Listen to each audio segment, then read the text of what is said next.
12 मई 1739 की शाम दिल्ली में ज़बरदस्त चहल पहल, शाहजहां आबाद में चरागा और लाल किले में जश्न का समा है।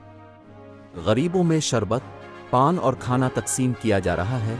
फ़कीरों, गदियाहे को झोली भर भर कर रुपए अता हो रहे हैं। आज दरबार में ईरानी बादशाह नादिर शाह के सामने मुगलिया सल्तनत के 13 ताजदार मोहम्मद शाह बैठे हैं, लेकिन इस वक्त उनके सर पर शाही ताज नहीं है। क्यों? नादिर शाह ने 2.5 माह कबल उनसे सल्तनत छीन ली थी। 56 दिन दिल्ली में रहने के बाद अब नादिर शाह के वापस ईरान लौटने का वक्त आ गया है और वो हिंदुस्तान की बागडोर दोबारा से मोहम्मद शाह के हवाले करना चाहता है।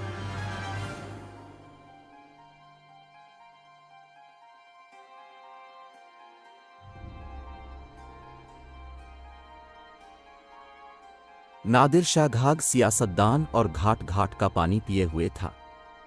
इस मौके पर वो चाल चली जिसे नहले पे दहला कहा जाता है। उसने मोहम्मद शाह से कहा, ईरान में रस्म चली आती है कि भाई खुशी के मौके पर आपस में पगड़ियां बदल देते हैं। आज से हम भाई भाई बन गए हैं, तो क्यों ना इसी रस्म का अदा किया जाए। मोहम्मद शाह के पास सर झुकाने के अलावा कोई चारा नहीं था। नादिर शाह ने अपनी पगड़ी उतार कर उसके सर रखी और उसकी पगड़ी अपने सर, और यूं दुनिया का मशहूर तरीन हीरा कोह नूर हिंदुस्तान से निकलकर ईरान पहुंच गया।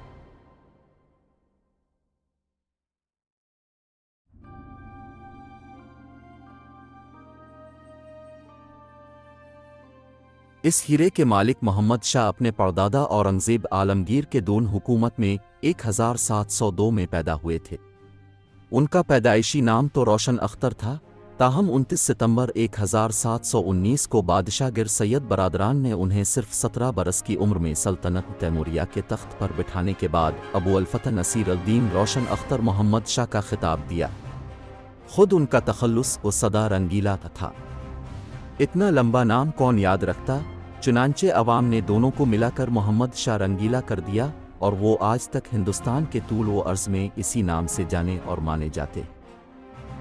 मोहम्मद शाह की पैदाइश के वक्त औरंगजेब आलमगीर ने हिंदुस्तान में एक ख़ास किस्म का कट्टर इस्लाम नाफिज कर रखा था। उसका सबसे पहला निशाना वो फ़नून लतीफ़ा बने जिनके बारे में तसव्वुर था कि वो इस्लामी उसूलों से मुताबकत नहीं रखते। इसकी एक दिलचस्प मिसाल इतालवी सय्या नकविलो मन्नोची ने लिखी है। वो कहते हैं कि औरंगजेबी दौर में जब मौसीकी पर पाबंदी लगी तो गवैयों और मौसीकारों की रोटी रोज़ी बंद हो गई। आखिर तंग आकर 1000 फनकारों ने जुमे के दिन दिल्ली की जामे मस्जिद से एक जुलूस निकाला और इलान मौसीकी को जनाजों की शक्ल में लेकर रोते पीटते गुजरने लगे। औरंगजेब ने देखा तो हैरत ज़दा होकर पिछवाया, ये किसका जनाजा लिए जा रहे हो जिसकी खातिर इस कदर आहो बका किया जा रहा है। उन्होंने कहा, अपने मौसीकी कत्ल कर दी है, इसे दफनाने जा रहे। औरंगजेब ने जवाब दिया, कब्र ज़रा गहरी खोदना। तबीयत का उसूल है कि हर अमल का रद्द अमल होता है। यही उसूल तारीख़ और इंसानी मुआशरत पर भी लागू होता है कि जिस चीज़ को जितनी सख्ती से दबाया जाए वो इतनी ही क़ुव्वत से उभर कर सामने आती है। चुनांचे औरंगजेब के बाद भी यही कुछ हुआ और मोहम्मद शाह के दौर में वो तमाम फ़नून पूरी आबोताब से सामने आ गए जो इससे पहले दब गए थे। इसकी सबसे दिलचस्प गवाही मुरक्कान दहलीब से मिलती है। ये एक किताब है जिसे मोहम्मद शाह के दरबारी दरगाह कुली खां ने लिखा था और इसमें उन्होंने लफ्ज़ों से वो तस्वीरें खींची हैं कि इस ज़माने की जीती जाती सांस लेती दहली आँखों के सामने आ जाती। इस किताब के मुताले से एक अजीब बात सामने आती है कि सिर्फ बादशाह ही नहीं, अहले दहली की ज़िंदगी दो इंतहाओं के दरमियान पेंडोलम की तरह सफ़र करती थी। एक तरफ तो वो ऐश व इशरत से लबरेज ज़िंदगी बसर करते थे, जब उकता जाते तो सीधे औलिया के आस्थानों का रुख करते थे, जब वहाँ से दिल भर जाता तो दोबारा ज़िंदगी की रंगीनियों में पनाह लेते थे। मुरक्कान दहली में आन हुजूर के कदम शरीफ, कदमगाह हज़रत अली, निज़ाम अल-दीन औलिया का मकबरा, कुतुब साहिब की दरगाह और दर्जनों दूसरे मकामात का जिक्र किया है जहाँ अक़ीदतमंदों की भीड़ रहती। किताब में लिखा है कि यहाँ औलियाए किराम की इतनी कब्रें हैं कि उन पर बहिश्त भी रश्क करती है। एक तरफ यहाँ 11वीं शरीफ सारी दिल्ली में बड़ी धूमधाम से होती है, झाड़ फानूस सजाए जाते हैं और समा की पुरकैफ महफिलें होती हैं। दूसरी जानिब इसी दौरान मौसीकी को भी खूब फ़रोग़ हासिल हुआ। दरगाह ने ऐसे कई मौसीकारों का जिक्र किया है जो शाही दरबार से वाबस्ता थे। ان میں ادا رنگ اور صدا رنگ سب سے نمایاں ہیں، جنہوں نے خیال طرزن گائیکی کو نیا آہنگ عطا کیا جو آج بھی مقبول ہے۔ بقول مرقع صدا رنگ جیسے ہی اپنے ناخن کے مضراب سے ساز کے تار چھیڑتا ہے، دلوں سے بے اختیار ہوک نکلتی ہے، اور جیسے ہی اس کے گلے سے آواز نکلتی ہے لگتا ہے بدن سے جان نکل گئی۔ اسی دور کی ایک بندش آج بھی گائی جاتی ہے، محمد شاہ رنگیلے سجنا تم بن کاری بدریا نت نہ سے اوئے۔ محمد شاہ رنگیلے سجنا تمیری بنا کالے بادل دل کو نہیں بھاتے۔ انہی پر موقوف نہیں، درگاہ کلی نے درجنوں قوالوں، ڈھولک نوازوں، پکھاوجیوں، دیمد نوازوں، سبوچا نوازوں، نقالوں، حتیٰ کہ بھانڈوں تک کا ذکر کیا ہے جو شاہی دربار سے وابستہ تھے۔ اس عالم میں رقص کیوں پیچھے رہتا؟ نور بائی کا پہلے ذکر آ چکا ہے۔ اس کے بالاخانے کے آگے امراء و روسا کے ہاتھیوں کا وہ ہجوم ہوتا تھا کہ ٹریفک جام ہو جاتا۔ بقول مرقان دہلی، جس کسی کو اس کی محفل کا چسکا لگا اس کا گھر برباد ہوا، اور جس دماغ میں اس کی دوستی کا نشہ سمایا وہ بگولے کی طرح چکر کاٹتا رہا۔ ایک دنیا نے اپنی پونجی کھپا دی اور ان گنت لوگوں نے اس کافر کی خاطر سارا سرمایہ لٹا دیا۔ نور بائی نے نادر شاہ سے بھی تعلقات قائم کر لیے تھے، اور ممکنہ طور پر ایسی ہی کسی خلوت کی محفل میں اس نے کنواں نور کا راز نادر شاہ پر کھول دیا۔ یہاں یہ واضح کر دینا ضروری ہے کہ یہ واقعہ ایسٹ انڈیا کمپنی کے مورخ تھیو مٹکاف نے کنواں نور کے بارے میں کتاب میں رقم کیا ہے، تاہم بعض مورخین اس کی صحت پر شکوک و شبہات ظاہر کرتے ہیں۔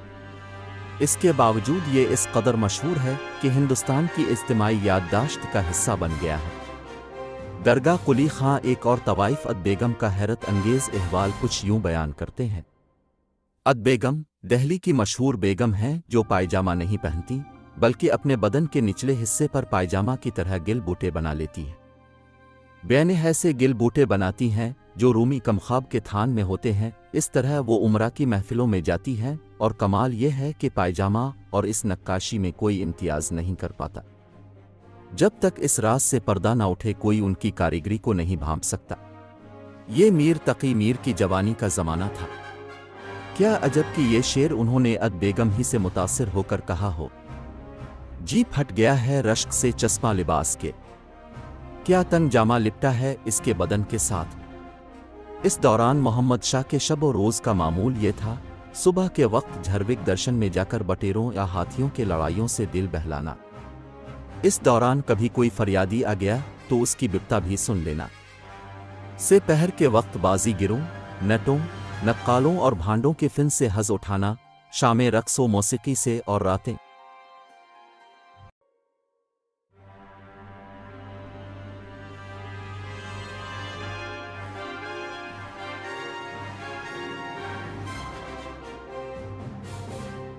بادشاہ کو ایک اور شوق بھی تھا۔ وہ اکثر زنانہ لباس پہننا پسند کرتے تھے اور ریشمی پشواز تن فرما کر دربار میں تشریف لاتے تھے۔ اس وقت ان کے پاؤں میں موتیوں جڑے جوتے ہوا کرتے تھے۔ البتہ کتابوں میں لکھا ہے کہ نادر شاہ کے حملے کے بعد وہ زیادہ تر سفید لباس پر اکتفا کرنے لگے تھے۔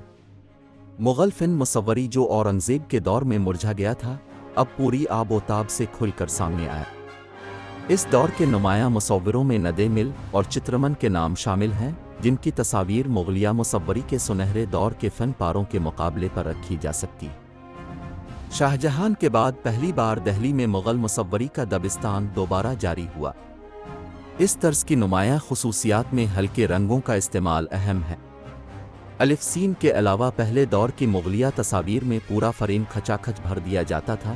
محمد شاہی عہد کے دوران منظر میں سادگی پیدا کرنے اور خالی جگہیں رکھنے کا رجحان پیدا ہوا جہاں نظر ادھر ادھر گھوم پھر سکے۔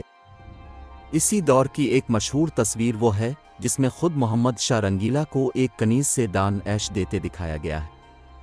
کہا جاتا تھا کہ دہلی میں افواہ پھیل گئی تھی کہ بادشاہ نامرد ہے، جسے زائل کرنے کے لیے اس تصویر کا سہارا لیا گیا جسے آج لوگ پورن آرٹ کے زمرے میں رکھیں گے۔ ایسے میں کاروبار حکومت کیسے چلتا اور کون چلاتا؟ اودے، بنگال اور دکن جیسے زرخیز اور مالدار صوبوں کے نواب عملاً اپنے اپنے علاقوں کے بادشاہ بن بیٹھے۔ उधर जुनूब में मरहटों ने दामन खींचना शुरू कर दिया और सल्तनत तैमूरिया के बखिए उधड़ना शुरू हो गए, लेकिन सल्तनत के लिए सबसे बड़ा खतरा मगरिब से नादिर शाह की शक्ल में शामन अमाल की तरह नमूदार हुआ और सब कुछ तार तार कर गया। नादिर शाह ने हिंदुस्तान पर हमला क्यों किया? शफीक अर रहमान ने अपनी शाहकार तहरीर तुज़ुक नादरी में उसकी कई वजूहात बयान की हैं।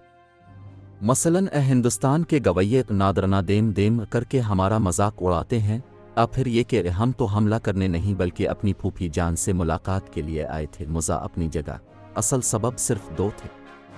अव्वल, हिंदुस्तान फौजी लिहाज से कमज़ोर था। दोम, माल व दौलत से लबरेज था।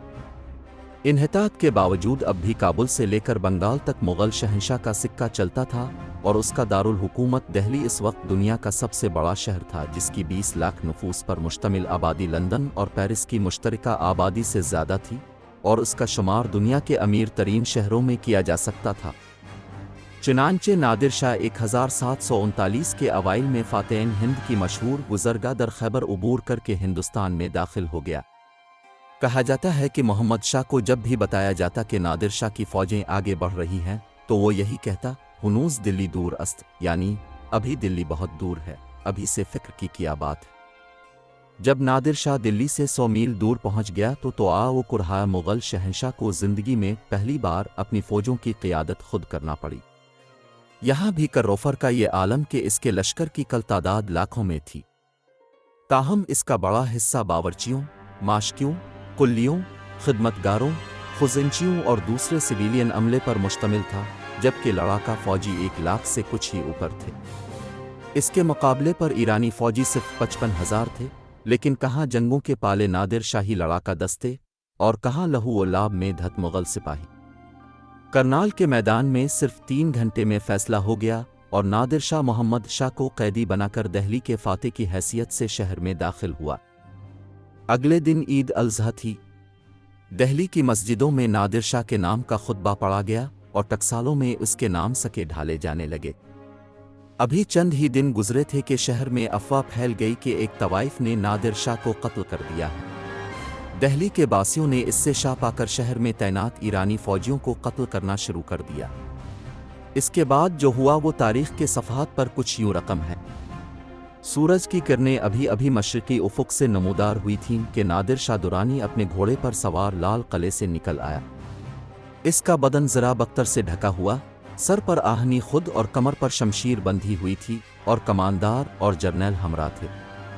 उसका रुख निस्फ मील दूर चांदनी चौक में वाक़े रोशन अल-दौला मस्जिद की जानिब था।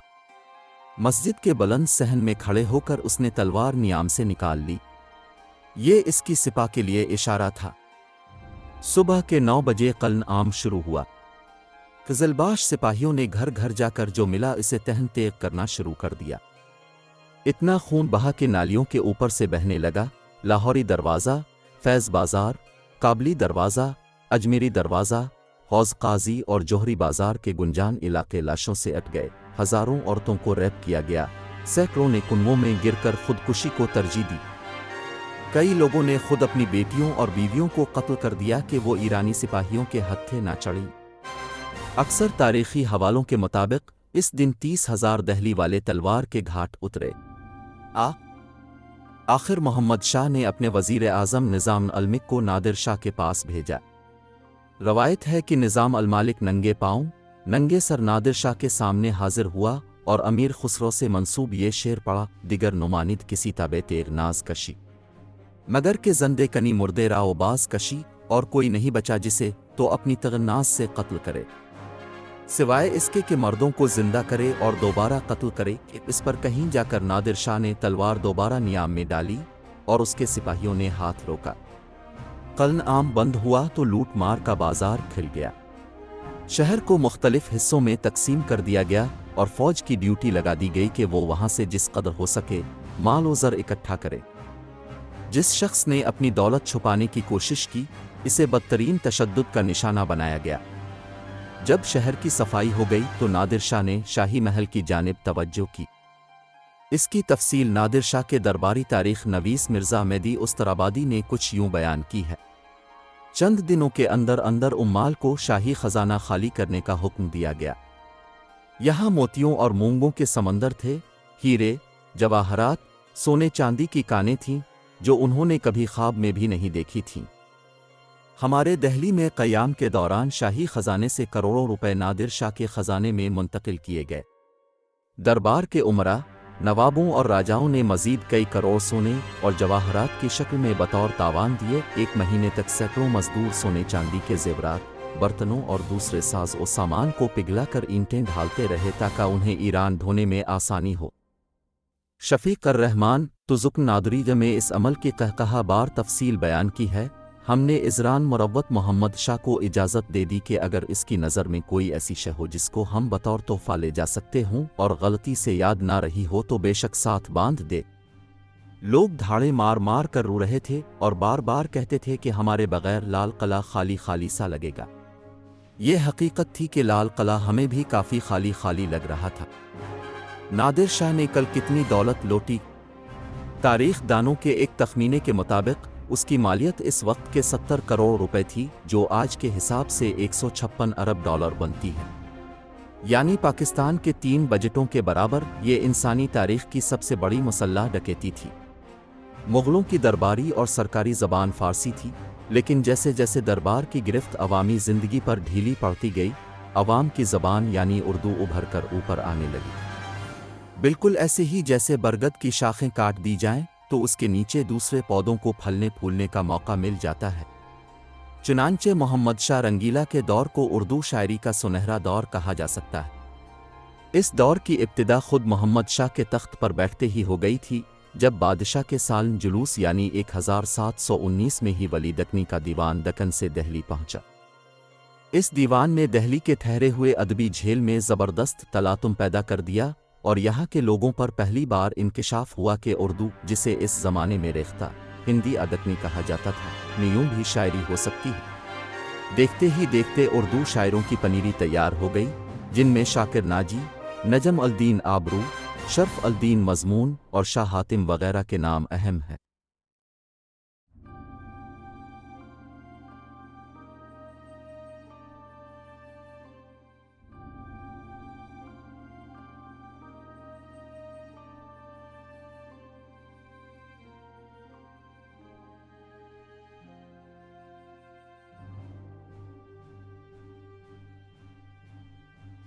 कसरत शराब नोशी और अफीम की लत ने मोहम्मद शाह को अपनी सल्तनत ही की तरह अंदर से खोखला कर दिया था। इसीलिए इनकी उम्र मुख्तसर ही साबित हुई। अभी सन 46 ही को पहुंचा था कि एक दिन अचानक गशी का दौरा पड़ा। तबीबों ने हर नुस्खा आजमा लिया, उन्हें उठाकर हयात बख्श बाग मुंतकिल कर दिया गया, लेकिन ये बाग भी बादशाह की हयात की घड़ियां कुछ ज़्यादा तवील नहीं कर सका और वो सारी रात बेहोश रहने के बाद अगले दिन चल बसे।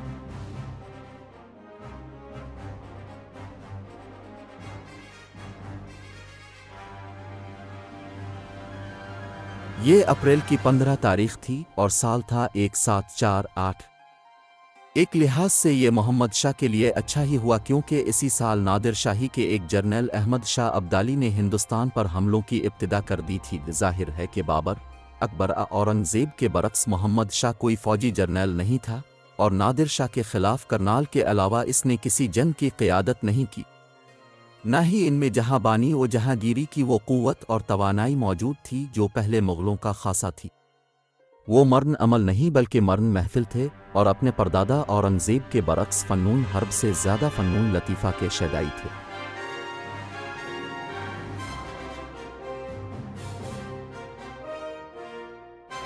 उन्हें निज़ाम अल दीन औलिया के मज़ार में अमीर खुसरो के पहलू बा पहलू दफन किया गया। शायद इसके पीछे ये ख्याल कारफरमा हो कि जिस तरह अमीर खुसरो के शेर ने दहली में क़ल्न आम रुकवाया था, इसी तरह शायद उनकी सोहबत में बादशाह को आखिरी ज़िंदगी में भी कुछ मदद फराहम हो सके।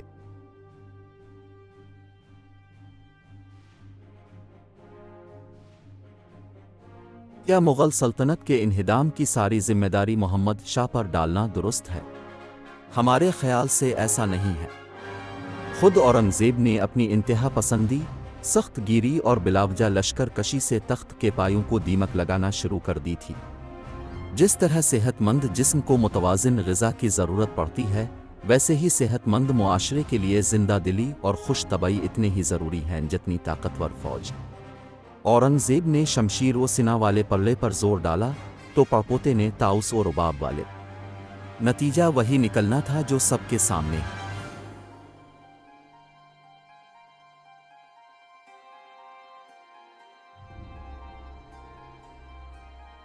یہ سب کہنے کے باوجود نامساعد حالات، بیرونی حملوں اور طاقتور امراء کی ریشہ دوانیوں کے دوران مغل سلطنت کا شیرازہ سنبھالے رکھنا ہی محمد شاہ کی سیاسی کامیابی کا ثبوت ہے۔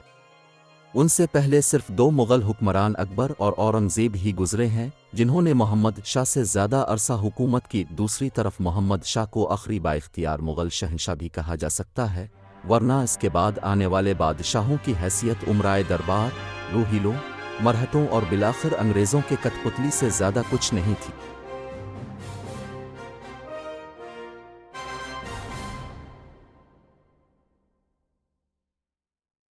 ساری رنگینیاں اور رنگ رلیاں اپنی جگہ، محمد شاہ رنگیلا نے ہندوستان کی گنگا جمنی تہذیب اور فنون کی ترویج میں جو کردار ادا کیا اسے نظر انداز کرنا ناانصافی ہوگی۔